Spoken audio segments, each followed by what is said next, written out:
Hello and welcome to the NBA Minutes to Win It podcast. I'm Big Italy 42. He's Jason Gilbo at JGilbo11, and we're talking about tonight's slate. 9 games, a couple nice totals, but right off the bat, some big injury concerns for Portland. Damian Lillard and CJ McCollum both going to be out now. So a point spread that was a close one earlier. Both guys were listed as probable. Probably not going to be a close one anymore. All of a sudden, some games like San Antonio, Chicago were the bigger favorites of the day. Got to imagine that Atlanta jumps up and moves to a double-digit spread now with those guys out. And the immediate, trickle-down effect from that is not going to be pretty. You're looking at guys like Tim Frazier and Gerald Henderson and Alan Krabby taking on bigger roles. But I guess Gerald Henderson would be, the most proven player, I guess it would be, that you would trust the most out of those three guys if you were forced to play one. Obviously, that news just came out, so we haven't really seen anything official on who's going to start and things like that.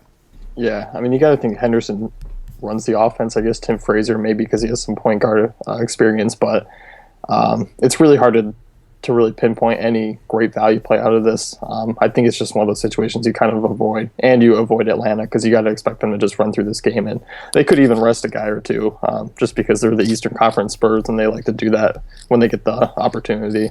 Yeah, so now, of course, on the Atlanta side also from that, we're going to still go kind of position by position, but since we're already on it, you imagine the starters, we've seen this before, like you said, maybe some of the guys sit, so that means that all of your, bench players for Atlanta all of a sudden have a little bit more value than they would have originally. Guys like Dennis Schroeder, under 5K most places, coming off a bad game, but he certainly has big upside. I mean, 32 or more FanDuel points in 3 of his last 4 games. Now you got to imagine if this one turns into a blowout early, which I don't see how it wouldn't. Portland's already not a very good team and now missing their top 2 players. Got to imagine guys like him are going to see a ton of run tonight. Yeah, that's a good play. I think definitely in tournaments, Schroeder's going to go completely overlooked. And like you said, he's been really good of late. And now the game is just really in his hands where he can go out there and do whatever he wants. Yeah, absolutely. So if you bought tickets to that game, that sucks for you. Try to sell them before people realize that Lillard and McCollum are out. But either way, it's even look like an all GPP type of game there now. Yeah.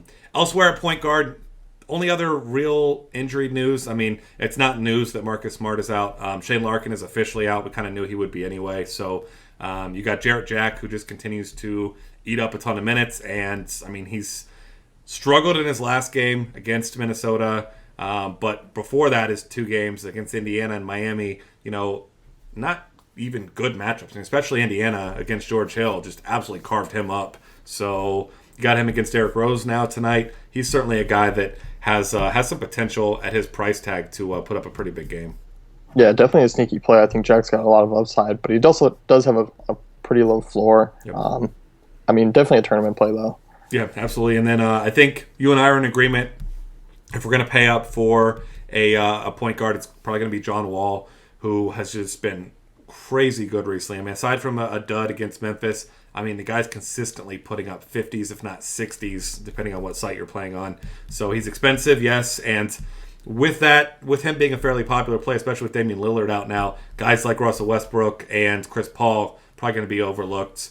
But Westbrook recently has had a couple down games, which is why his price is down near 10K, which, normally it's upwards of 11, especially on FanDuel. But I think both those guys, I don't know. I don't think they're going to be under-owned. I don't know. It's hard for me to pinpoint, but I do think that John Wall will be the most popular as far as the expensive guys. Yeah, he definitely could be. It's hard to say because you look at that Clippers game, and you got to expect both teams are going to go back and forth. Tons of fantasy points between really the 4 main players there. And, like you said, it's kind of hard to pinpoint, but I don't know. What they could end up paying up for Westbrook. Yeah, certainly. And then a couple other guys to consider real quick. Of course, Isaiah Thomas, Kemba Walker, Ricky Rubio, all those guys GPP plays here, and Charlotte Houston, sneaky high total there. The game normally you see Charlotte and you're not thinking of playing a whole lot of guys, but there's just a whole lot of concentrated, I won't say value, but there's not very many contributors on the Charlotte end. You got Batum, Kemba Walker, Jeremy Lin right now, probably going to be a really popular play tonight, and that's pretty much it as far as guys that actually have upside for the Hornets. Yeah, I really like Jeremy Lin. He's been playing 34 minutes over the last 5 games, and producing. He's averaging 31 DK points in that span, so it's been really consistent. And of course, Houston's defense, not good. It's not pretty. Moving on to shooting guard, of course, if you're paying up, you're likely looking at James Harden, second highest total of the night. Of course, Charlotte, a fine defensive team, but Harden, he had that one big game against Washington a week or so ago. Aside from that, I mean, as we've said before, you're disappointed with games like 25, 6, and 6 from Harden. So at his price tag, I mean, he makes for an awesome GPP play, but I don't think he's a necessity in cash games because there are some other viable options at shooting guard today. Yeah, I mean, his shot's been not great. I mean, 30% the last game, 29% against the Lakers. Still gets, 40-plus fantasy points, but, I mean, at that price, that's not really that great. Yeah, absolutely. A guy that I really like is Jimmy Butler. Don't be too worried about game logs. Of course, he's a guy that has a really nice floor. That 33-minute game, just 22 fantasy points against New York, came less than 24 hours after he played 56 minutes against Detroit in a 4-overtime game. So even Jimmy Butler gets tired sometimes. Nobody cares that he's tired. They still play him a ton of minutes. But against a Brooklyn team, another one of those bad defensive teams, I think Jimmy Butler, if I'm going to be paying up for somebody in cash games, I like him. But he's a much better play on DK because he's significantly cheaper. Yeah, I really like Butler in cash games. I mean, he's definitely got a save 35 fantasy point floor and definitely can get upwards. So I think he's a nice pivot down from Harden in cash.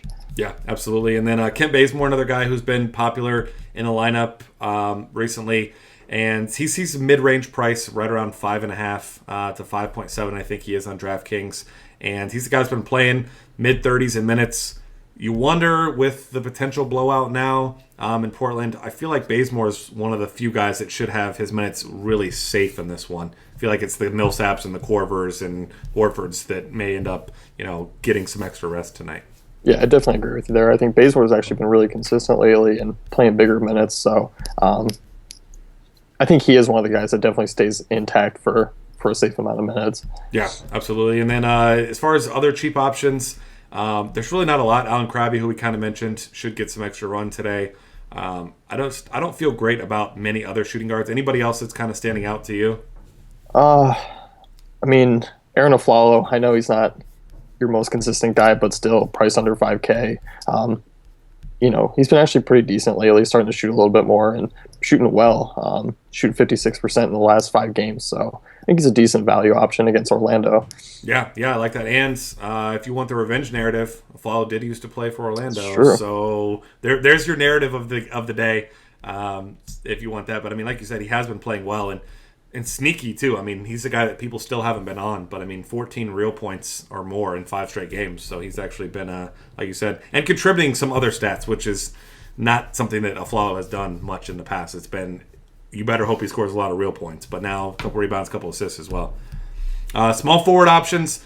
There's a lot up at the top here. I mean, Nick Batum, guy I love in cash games. I know you love him as well. Makes a lot of sense there. But if you're paying up, you got a ton of options. You got Kevin Durant against the Clippers. Big game there. Terrible wing defense. Durant has done what he's needed to do recently, but hasn't had a huge game in a little while. So with Paul George and Kawhi Leonard likely seeing a lot of time against each other today, I think Kevin Durant's the obvious top option if you're going to pay up. Yep, I'm with you there. I think Durant, finally the big game should come tonight against the Clippers. Like you said, bad wing defense and just hasn't had to do a whole lot. I mean, they just kind of, him and Westbrook go out and do what they need to do and win their games. But tonight should be a little different. Yeah, and then Omri Caspi, still really cheap on FanDuel. He's sitting there at 5,000, 6,000 on DraftKings. He's playing a ton of minutes. He's being productive, putting up some big rebounding numbers as well. So Rudy Gay, kind of the forgotten guy there. He's had a similar floor, a little bit higher of upside to Caspi. But if you want to be contrarian while everyone's going to Caspi, you can throw Rudy Gay in because his price has crept down pretty low now as well. Yeah, another GPP play, Carmelo Anthony. I mean, he's kind of shown off some upside lately. 3 50-point games in the last 5 there. So 8,400 on DK. It's pretty solid for a guy with 50-plus fantasy point upside. And I can't say if he's going to be lower owned or not. I think kind of his recent stretches put him on the maps of a lot of people. Yeah, I agree with you there. Trevor Ariza, another guy that I always consider. I know most people do. You know he's going to play mid to upper 30s in minutes. Been really productive recently since he had that back injury. Really only kept him out of 1 game. But 32, 26, 31, 30 fantasy points last couple of games. So if you go on the balanced lineup route, or even if you're paying up for a couple guys, I mean, it's only 5,800 on FanDuel, so you can certainly use him as a filler guy that you feel good about in a high total that should easily get you your 25 fantasy points. Yeah, I mean, he's been a kind of a tough shooter all year, but he's starting to shoot the ball a lot better. 50 plus percent in the last 3 games, or 3 of the last 4 games there, and he's always a lock for a couple steals as well. Yeah, absolutely. Next up, looks like Otto Porter. He's not officially out, unlikely to play today, so I don't want to be the one to say it. Do you want to say it? Kelly Oubre? You want to say him or Jared Dudley? I don't want to say either. Okay, neither one of us wants to say either, but by default, both those guys should get big minutes. So if you have, I don't know, a better stomach than me, I don't have the stomach to play these guys in cash games, but certainly Dudley, especially, you consider in tournaments. Had a really great game last time out, but I just feel like there's one of those spots with Jared Dudley where he's going to be much higher owned than he should be, and that's not to say that he can't produce, but we've also seen him play games where he plays mid to upper 30s of minutes and does literally nothing. I mean, 32 minutes with 13 fantasy points, 34 with 15, 35 with 19. I mean, he just has a really low floor even when he plays big minutes. Yeah, I mean, I'm kind of with you there. Kelly Oubre is going to draw the start, but you got to see Dudley's going to see more minutes for sure, and definitely just a GPP play because obviously we have seen a little bit of upside over the last couple of games, but he definitely has a lower floor than desired. Yeah, absolutely. And then moving on to power forward, Pau Gasol sat out last game. Obviously, his old bones were exhausted from that 48-minute game that he played against Detroit. But what a ridiculous stat line he had, though. 30 and 15 with 5 assists and 5 blocks. You knew the drill. If you played that night, you didn't have pieces of that game. Hopefully you had some bankroll management skills there and didn't get crushed. But he makes for a fine play. Paul Millsap, a guy that I probably won't be playing now, with even if he goes, like you said earlier, potential that maybe some guys sit now. We'll see how that goes. But if you're going to pay up, it's probably Pau Gasol might be the contrarian option because you imagine Blake Griffin's going to see a decent amount of ownership here. Yeah, I think Blake Griffin's kind of underpriced, I guess you could say, just because usually we see those superstars definitely up over that 9,500 mark. So I think people are going to be attracted just because of the high total. Not a great individual matchup with Serge Ibaka, but obviously his usage rate, he's going to put up his share. Yeah, and Serge Ibaka, a guy you can consider on the other side as well, because as we know, Blake, not a guy that's dedicated to defense, but Ibaka certainly just a GPP play because does have pretty low floor, and he's the third option in an offense that really only uses 2 options. I mean, he's the third option, but a distant third option. Yeah. Kristaps Porzingis is still cheap on FanDuel, $6,300. Played less than 30 minutes now in 4 straight and 5 of his last 6. So he's a guy that can certainly put up points in a hurry, especially with his ability to block shots.